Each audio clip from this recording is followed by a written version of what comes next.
प्रिय बच्चों, कक्षा नवम की आज वीडियो है। इसमें हमने रामस्य पितृभक्ति पहला पाठ पढ़ाया हुआ था।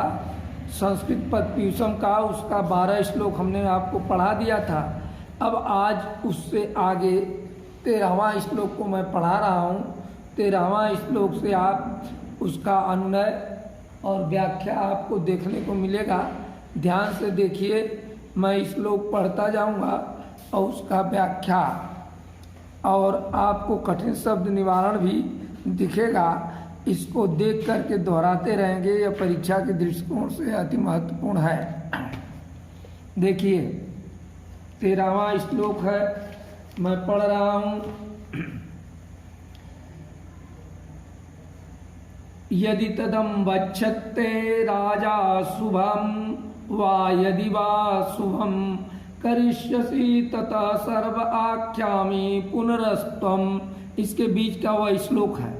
अब इसी का अन्वय है। यदि राजा शुभम वा अशुभम वक्षते तत् यदि करिष्यति तत् अहम तु सर्वम आख्यामापि। अब इसमें कठिन शब्द आया है। जैसे तद है, तद माने होता है वह, वक्षते माने कहेगा, वा शुभम अशुभम, वा शुभ माने अच्छा और अशुभम माने होता अकल्याणकारी। ततः तो तब आख्यासा माने कह दूंगा, बताऊंगी। पुनः फिर संदर्भ लिखा हुआ है, व्याख्या में है कि कैकेयी राम से राजा के दुख का कारण बताना चाहती हैं, लेकिन उनसे पहले वह वचन लेती हैं कि अगर तुम उस बात को जो कहेंगे मान लोगे तभी मैं उस बात को बताऊंगा। इसकी व्याख्या की गई है कि कैकेयी राम को राजा के दुख का कारण बताने के लिए वचन लेती हैं। अब है क्या है कि यदि तद वक्षते राजा शुभम वा अशुभम, राजा कि जो तुमसे बात करेंगे चाहे वो शुभ हो अशुभ हो, यदि तुम उसे करो तो मैं तुम्हें सब कुछ बता दूं। कैकेयी माता राम से यह वचन लेती हैं कि वो जो कुछ भी तुम्हें कहेंगे, वह शुभ हो अशुभ हो, अच्छा हो बुरा हो, उसे अगर मानो तो मैं बता दूं। फिर अगले बार राजा 14वें श्लोक में बोलते हैं, एततु वचनम श्रुत्वा कैकेय्या समुद्दाहतम उवाच व्यथितो रामस्तथा देवी नृपो सन्निधौ। इसका अनुनय है, कैकेय्या समुद्दाहतम एतम वचनम श्रुत्वा तुम राम व्यथितो नृप संधौ ताम देवीम वाचु। अब ये अन्य हो गया। इसमें कठिन शब्द है। एतत् माने इस, श्रुत्वा माने सुन करके, समुद्दाहतम माने कहे हुए, उवाच माने कहा, व्यथित माने दुखी, नृप संधव माने राजा के समीप। यह आपका संदर्भ हो जाएगा जो इसमें लिखा हुआ है। अब व्याख्या यह है कि कैकेयी द्वारा जो वचन राम को कैकेयी ने कहा कि मैं बता दूंगी, उस वचन का उत्तर देते हुए इस श्लोक में भगवान राम कहते हैं, कैकेयी द्वारा कहे गए इस वचन को सुनकर दुखी हुए राम ने राजा के समीप बैठी माँ हुई देवी कैकेयी को इस प्रकार कहते हैं। अगले नीचे 2 श्लोकों में काज बता दूंगा कि क्या कहते हैं। पहले श्लोक देखिए। श्लोक है, अहोधिंग अहोधिंग नाइसे देवी वक्तुम मम दृशवच अहम ही वचनादिराक्यम पते मेव पावके। ये 15वां श्लोक है। उसके बाद 16वां श्लोक भी इससे लगा हुआ है, इस नाते एक ही बार में मैं पढ़ रहा हूँ। भक्षेयम विषम त्रिक्षणम पत्तेमपि चारणे नियुक्तो गुरुधराणाम पित्रा नृपेण च हितेन च। अन्य है, दोनों का एक साथ है। अहो माम अधिकः देवी ईदृशम वच वक्तुम न आहर्षे अहम ही राजा वचनात् पावके अपि पतेयम नृपेण हितेन च गुणाम पित्रा नियुक्ते अहम तीक्ष्णम विषम भक्षेयम च अरणवे अपि पतेयम। इसमें कहा जा रहा है कि राजा के लिए या मैं अपने पिता के लिए मुझे अगर आग में भी गिरना पड़े या मुझे उससे नीचे किसी भी तरह में जाकर के विषपान करना पड़े, समुद्र में भी गिरना पड़े, इस तरह से वो विश्वास दिलाते हैं कि मैं वह सारे काम को पिता के लिए करूँगा। अब जैसे इसमें है अहो हाय, अहो माने हाय, धिक माने धिक्कार है, नाइसे, नाइसे का अर्थ होता है योग्य न हो, नाइसे न, नहीं से योग्य नहीं हो। ईदृशम इस प्रकार, पतेयम गिर सकता हूँ, पावके माने अग्नि में, भक्षेयम खा सकता हूँ, तीक्ष्ण माने तेज से, अरणवे माने समुद्र में, नियुक्त माने कहे जाने पर, आज्ञा मिलने पर। अगर कोई इस प्रकार की आज्ञा मुझे मिलती है कि पिताजी के द्वारा कि आपको प्रसन्न करने के लिए ये कार्य करना है, तो मैं उस कार्य करने में कहीं से भी पीछे नहीं हटूंगा। इस बात का विश्वास इसमें दिलाते हैं। ये संदर्भ है और संदर्भ के बाद हाय मुझे धिक्कार है, हे देवी आपको मुझसे ऐसी बातें नहीं करनी चाहिए। मैं तो राजा की आज्ञा से अग्नि में भी गिर सकता हूँ, अग्निपतेयम, राजा और हितकारी गुरु एवं पिता से आज्ञा पाकर। देखिए यहाँ तीन बातें कहीं, राजा हूँ, मेरे हित चाहने वाले हूँ, गुरु हूँ और पिता हूँ, ये चार बात हो गई। राजा हित चाहने वाला जो हमारा हित चाहता है, गुरु है, पिता है, उसकी आज्ञा पाकर तो मैं तेज से तेज विषपान भी कर सकता हूँ, जहर भी पी सकता हूँ और समुद्र में भी गिर सकता हूँ। मैं कहीं कोई विचार नहीं करूँगा।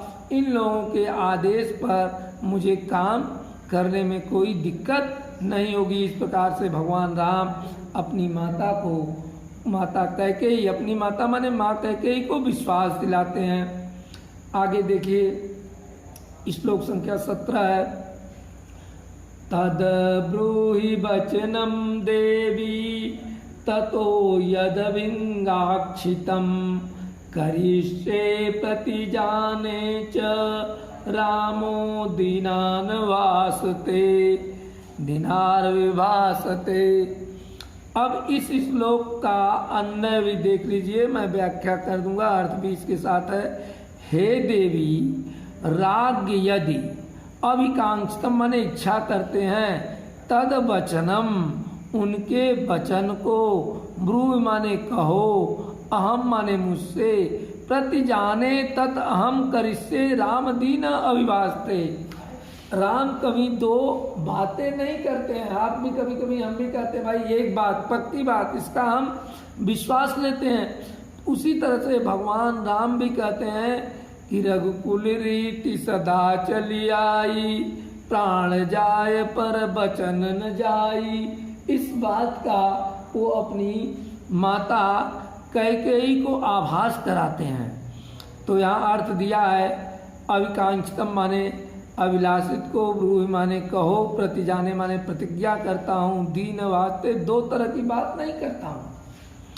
प्रस्तुत श्लोक आप वह प्रसंग, वही संदर्भ वही होता है और उस संदर्भ को आप ध्यान से याद कर लेंगे। यहाँ हर श्लोक पर संदर्भ लिखा गया है और व्याख्या है।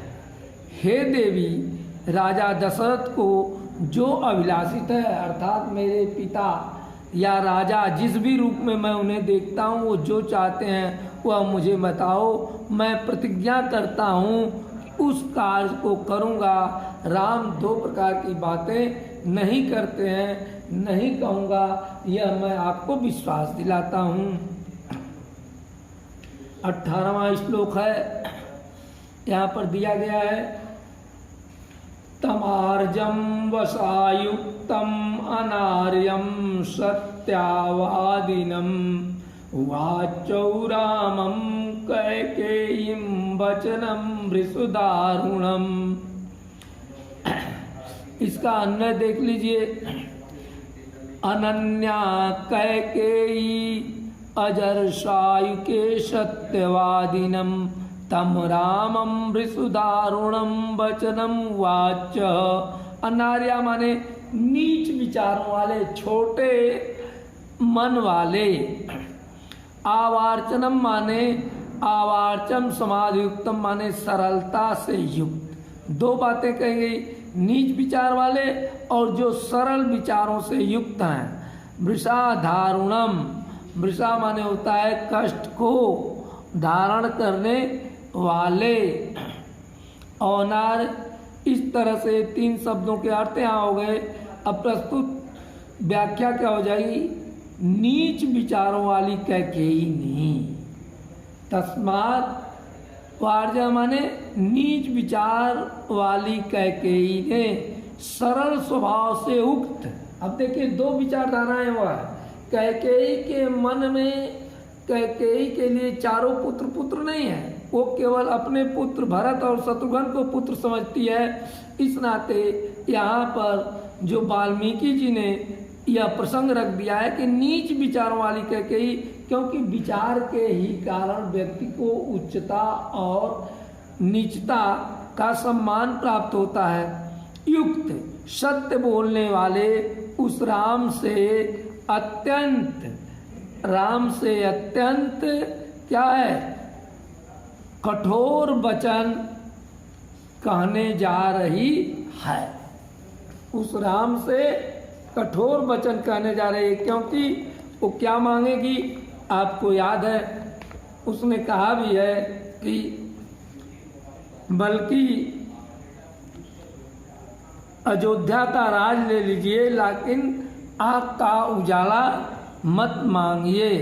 तो इस तरह से 18वें श्लोक में यह कहा गया, अत्यंत कठोर वचन कहने जा रही है। 19वां श्लोक है, पुरा देवसुरा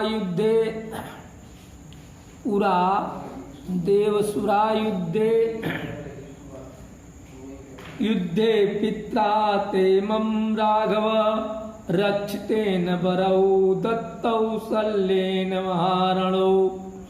और इसका अन्य हो जाएगा,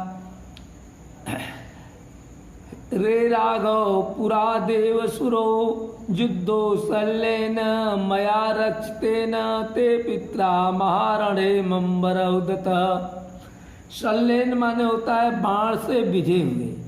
एक बार की कहानी है, राक्षस और देवताओं में युद्ध हो रहा था। तो उस समय राक्षसों की सेना ने राजा दशरथ देवताओं की ओर से युद्ध लड़ रहे थे, उन पर आक्रमण कर दिया। और उस आक्रमण में कैकेयी ने राजा दशरथ की प्राणों की रक्षा की थी।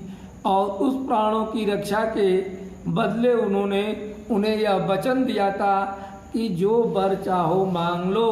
उसी वर के बारे में यहाँ ध्यान धरा रही है कि कैकेयी ने कहा, हे राघव माने हे राम। राम का एक नाम राघव भी है।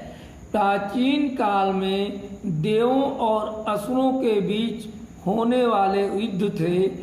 बाण के द्वारा तुम्हारे पिता वेधित थे और मेरे द्वारा रक्षित किए गए। तुम्हारे पिता राक्षसों के बाणों से तुम्हारे पिता वेधित थे और मेरे द्वारा रक्षित किए गए थे। रक्षित माने रक्षा की गई थी। तुम्हारे पिता ने उसी महान युद्ध भूमि में मुझे 2 वर प्रदान किए थे। यह राम को उन्होंने ऐसा बताया। और जब ऐसा बताया तो राम ने आगे क्या कहा? आगे और देखिए कैकेयी क्या कहती है, तत्र में रक्षित तत्र में याचितो राजा भरतस्य अभिषेक वचनम गमनम दंडाकर्रे तवोचा अद्यव राघवे तत्र में याचिते। अब इसका यहाँ पर अन्य है, हे राघवे तत्र मैं राजा एकेन भरतस्य अभिप्रेषणम द्वितीय अद्यव च तो दंड्या अरण्यम गच्छामि गमिष्यसि। अब यहाँ एकेन माने एक बार, अविशेष वचनम माने राजगद्दी, अविशेष वचनम माने होता है राजगद्दी, अभिषेक करना होता है ना, तो अभिषेक माने तिलक होता है, यहाँ अभिषेक माने राजगद्दी।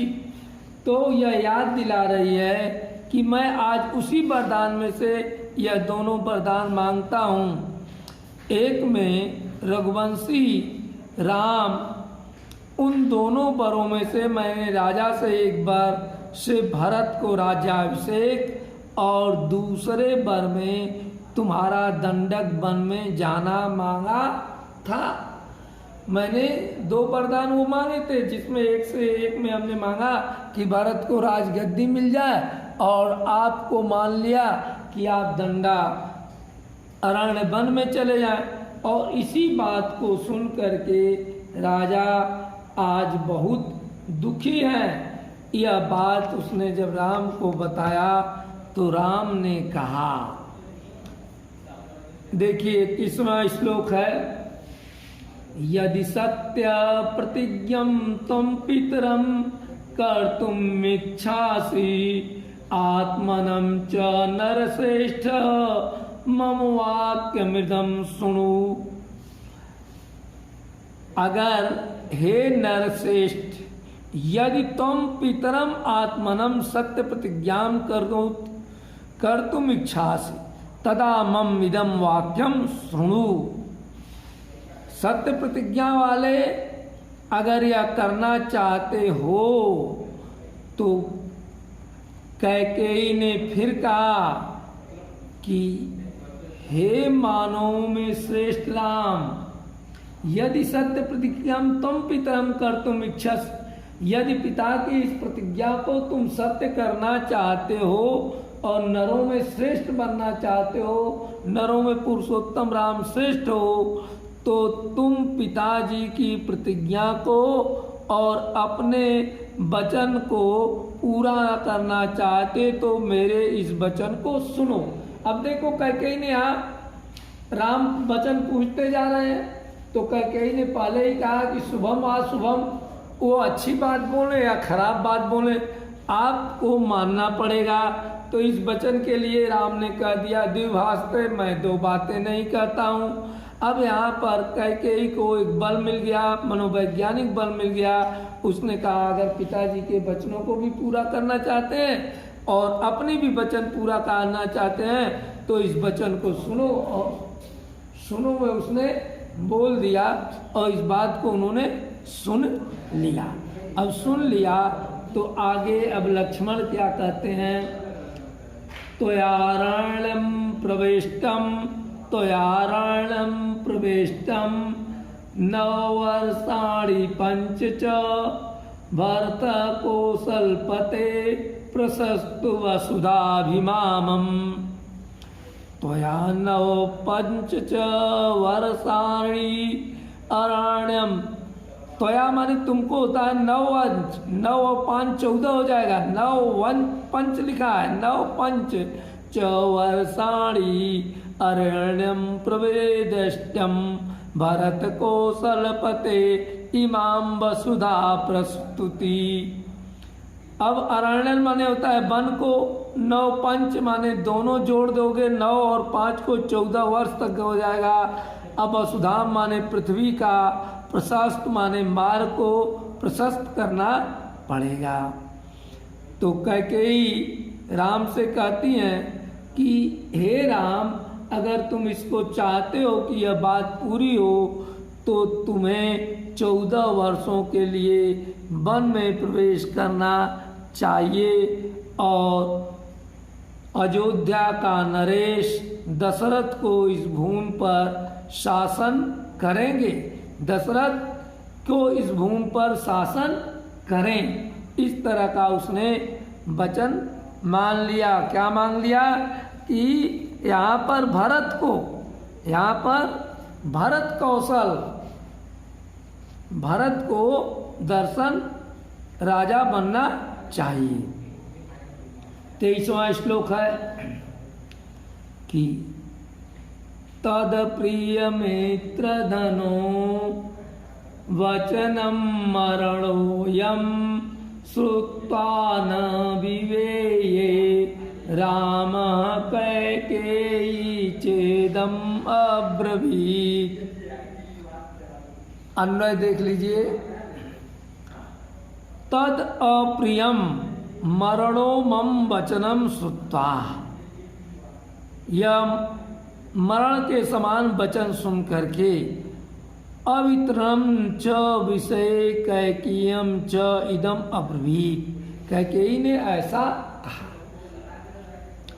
अमित्रम माने शत्रुओं का वध करने वाला, मरणोपयम मृत्यु के समान कष्टकायल, विप्यते। अब जो भगवान राम में इतनी ताकत थी कि जो शत्रुओं का भी वध कर सकता था, उसके सामने कैकेयी ने ऐसा वचन बोल दिया जो मरण के समान है, जो मरने के समान है। और उस वचन को अब उन्हें पालन करना है। तो यहाँ पर कहा जा रहा है, कवि कहता है कि मृत्यु के समान उस अप्रिय वचन को सुनकर शत्रुओं के नाश करने वाले राम दुखी हुए और कैकेयी से उन्होंने यह कहा। भाई, जिसके अंदर यह है कि अपने शत्रुओं का विनाश कर सकता है, उस व्यक्ति के सामने ऐसी वाणी बोल दी जाए कि वो मरने के समान हो जाए। क्यों मरने के समान है? क्योंकि माँ कह रही है, वो माँ बात कर रही है। आज हम इस बात को कहते हैं, अगर माँ की चाचा की पत्नी कहती है चाची, तो ये चाची कह रहे हैं, उसकी बात नहीं मानेंगे। उसकी बात तो छोड़ दीजिए, हम माँ की भी बात मानने के लिए तैयार नहीं होते हैं कभी कभी। लेकिन राम पुरुषोत्तम राम है, भगवान है, इसलिए कवि के द्वारा यह कहा जा रहा है, या वाल्मीकि के द्वारा यह कहा जा रहा है, या तुलसी के उस ग्रंथ के द्वारा यह उच्चरित है कि मृत्यु के समान उस अप्रिय वचन को भी सुनकर शत्रुओं का नाश करने वाले राम दुखी हुए। और कैकेयी से उन्होंने कहा, जिस वचन को सुनकर के वो दुखी नहीं होते थे, शत्रुओं का विनाश करने वाले कैसे कह रहे हैं। इस श्लोक को देखिए तो श्लोक संख्या है 24। एवमस्तु गमिष्यामि वनम वस्तु अहम तिप्त्वा जटाचीरधरो राज्ञं प्रत्याग अनुपालनम्। एवं अस्तु अहम तु राज्ञं प्रतिज्ञाम् अनुपालयनि जटाचीरधरः वनम वस्तुतम इतः गमिष्यामि। एवं अस्तु माने ऐसा ही, गमिष्या माने होता है, गमिष्याम माने जाऊंगा, पित माने तू, हत तो यहाँ से, जटा चीर धरा, जटा और बलकल वस्त्र को धारण करके मैं जंगल जरूर जाऊंगा। माँ कैकेयी को विश्वास दिलाते हैं, और विश्वास ही नहीं दिलाते हैं, तुरंत वो वहाँ जाने के लिए तैयार हो जाते हैं। राम कैकेयी से कहते हैं, अच्छा ऐसा ही होगा, मैं तो राजा की प्रतिज्ञा का पालन करते हुए जटा और बलकल वस्त्र कहते हैं, वृक्षों के छाल से बने हुए वस्त्रों को बलकल वस्त्र कहते हैं, अर्थात खाल को पहन करके यहाँ से वन में रहने के लिए चला जाऊंगा। माताजी पिता के वचन को मैं पालन करूंगा। 25वां श्लोक है, अहम ही सीता राज्यं च प्राणनिष्ठानं धनानि च हृष्टो भ्रात्रे स्वयं दयो भरताय प्रेक्षदितः।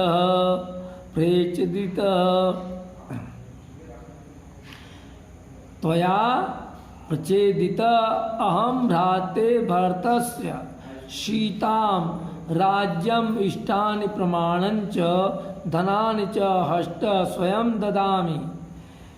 इष्टान माने प्रिय, हस्त माने खुश होकर के, मैं नाराज नहीं, हृष्ट प्रसन्नता पूर्वक, भ्रातृ माने भाई को, ददाम माने दे सकता हूँ, प्रेचितम प्रेरित करने पर, कहने पर, जो भी वो कहेंगे उन्हें मैं बड़ी प्रसन्नता से भाई को दे सकता हूँ। अपने प्रियों से प्राण धन को भी खुश होकर अपने भाई भरत को दे सकता हूँ। यहाँ तक उन्होंने कहा कि सीता को, राज्य को, धन को, खजाने को, सब कुछ मैं दे सकता हूँ। इस श्लोक से आपको अर्थ निकलता है, राम कैकेयी से कहते हैं, मैं राम आप द्वारा प्रेरित होकर के आपने जो माँ वचन कहा वो मेरे छोटे भाई के लिए, मैं सीता को, राज्य को, अपने प्रिय प्राणों को और धन को खुश होकर अपने भाई को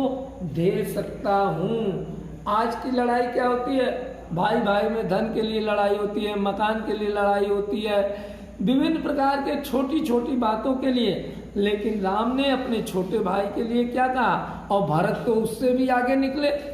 भरत ने पूरा 14 वर्ष तक खड़ाऊ रख करके राम के राज्य का संचालन किया। तो अब इस तरह से राम कैकेयी को प्रेरित होकर के कहा, अपना सब कुछ मैं दे सकता हूँ। अब आपका यह अंतिम श्लोक है, जिस श्लोक में आप देखेंगे, क्योंकि यह बहुत बड़ा अंश है, उससे थोड़ा सा आपके लिए निकाला गया है ताकि इससे प्रेरित होकर आप भी इस तरह के परिवार, माता पिता, समाज के लिए उत्तरदायी हैं। न हसो न हतो धर्मचरणम किंचित दस्ति महतरम यथा पितरि शुश्रूषा तस्वा वचन क्रिया। अन्वय पितरि शुश्रूषा तस्य वचन क्रिया वा यथा धर्मचरणम यतः महतरम किंचित धर्माचरणम न अस्ति। हतो माने होता है इससे, धर्म आचरण माने धर्म का काम, धर्म रूपी कार्य, किंचित माने कुछ, अस्ति सामान्य है, महतरम बढ़कर, शुश्रूषा माने सेवा, वचन माने क्रिया, आज्ञा का पालन करना, रघुकुल रीति सदा चली आई, प्राण जाए पर वचन न जाई।